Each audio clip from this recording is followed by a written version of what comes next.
Hey guys, how's it going? Today I have something a little bit different for you. We're going to go over ADS-B. A viewer requested it after seeing it in our last video. I'll keep the ground portion short and sweet, and then we'll cut to the skies and show you exactly how beneficial it can be for us in the cockpit.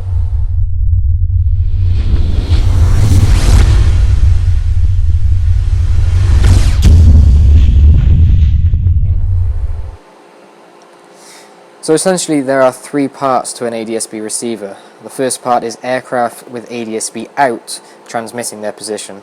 The second part is ground towers that are broadcasting weather and traffic, and then us, the receiver. Now our most useful bit of information is received from the ADS-B ground towers, and this information is weather. Weather is broadcasted for everyone. This includes information such as METARs, TAFs, AirMets, etc., etc., including NEXRAD, winds and temperatures aloft, TFRs, and special use airspace. So any bits of information that we can use whilst flying is available to us. When it comes to traffic, the process is slightly different and more tricky. For us to pick up any Mode C traffic, we need to be near an ADS-B aircraft, as well as a ground station. The ADS-B out-equipped aircraft receives traffic information within the vicinity of themselves. We as receivers can pick up on this information to not only see the ADS-B out-equipped aircraft, but also Mode C traffic. I'll leave a link in the description below to an article which goes into more detail about this and probably explains it a little bit better than I am right now. As pilots, all of this information is invaluable in the cockpit. Not only does it aid in our situational awareness, but it also can be a vital source of information when it comes to pilot decision making. I hope there wasn't too much technical jargon there. However, if you do want to learn more about the ADS-B, I will include links to websites where they explain it in more detail in the description below. I'll also include links of where you can buy the parts to the STRATUX, as well as the original Reddit post, of which explains how to install the software on the computer here. Other than that, guys, thanks for watching this ground portion. Let's go flying. Alright then guys, welcome to the cockpit. We just leveled off at 3,500. Lewis has got the controls for now, taking us en route to Daytona Beach. So on my screen here I'm recording it and I'm going to edit it into the video onto one of the sides here, probably blocking Lewis off altogether. Typical.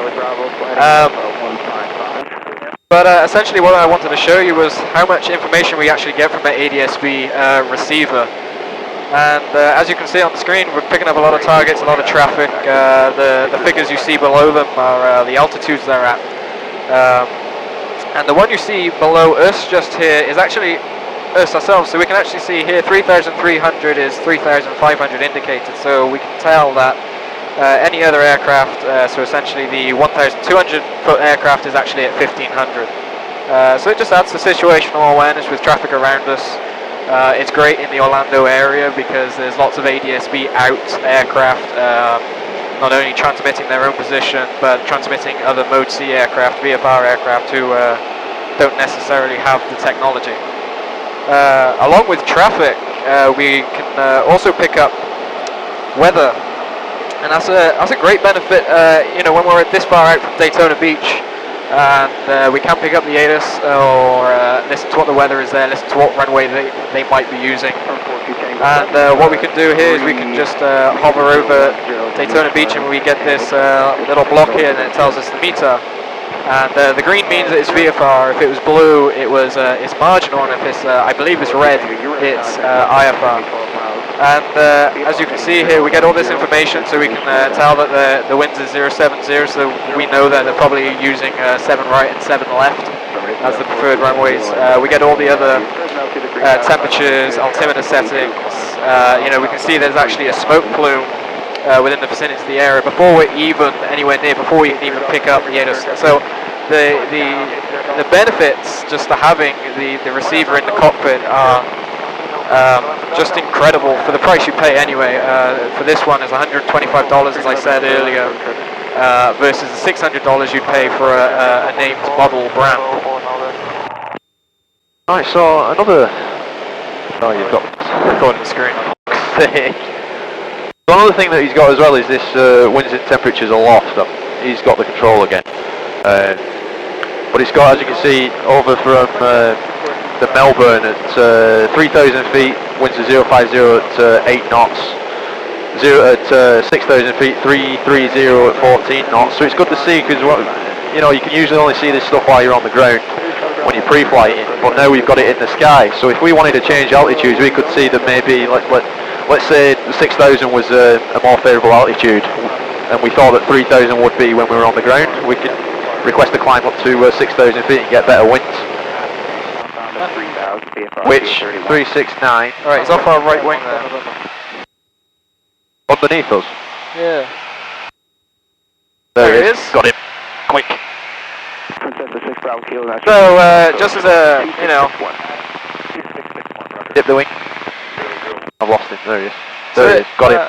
Hopefully you can see on Lewis's camera there the traffic we're picking up on ADS-B. And, you know, we wouldn't have seen him, not that he's necessarily a factor here, but we wouldn't have seen him without the aid of ADS-B receiver. Yeah, because he was behind us, wasn't he? He was behind us, yeah. He's another Cessna bossing it, overtaking us again. Oh, I'm disappointed. I'm disappointed! Yeah, that guy is climbing. There he is, I got him underneath us. Yep, there he is. Beautiful. That's just so fucking cool. Number 6 Bravo Kilo contact. There he is. Approach on 120.15, they'll get you higher and on course. 17 November contact departure 120.15. Got him. Going right under the wing. 3 November Delta. Those are going to be some good little. I like that. That's cool. Helpful.